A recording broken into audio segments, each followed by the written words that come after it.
আমি এখানে ফুলকপি আলু গরম জলে ভিজিয়েছি। নিরামিষ ফুলকপি আলুর সবজি করব। ফুলকপি আলু ভাজা বসিয়ে দিয়েছি আমি।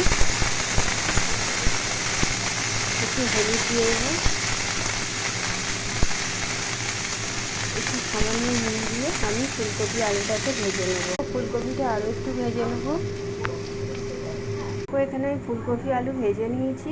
এখানে গোটা গরম মশলা আছে, আর এখানে তেল গরম করে নিচ্ছি। 1 চিকেন মতন তেল দিয়েছি, তেল বেশি খাওয়া হয় না। ভিজিয়ে রেখেছি টমেটো, হলুদ, ধনে, জিরে আর আদা বাটা।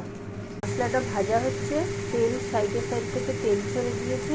আরও 2 মিনিট ভাজবো। ফুলকপিটা দিয়ে দিয়েছি। মশলাটা বেশ ভালো করে ভাজা হয়ে গেছে। পরিমাণ মতন চিনি দিয়ে দিয়েছি। এবার জল দিয়ে দেবো। আমি জল দিয়ে দিয়েছি। এবার এটাকে ভালো করে ফুটিয়ে নেব। ফুলকপি আলু সবজিটা হয়ে গেছে। যদি ভিডিওটা ভালো লাগে লাইক, কমেন্ট, শেয়ার করে দিও। আর এরকম ভিডিও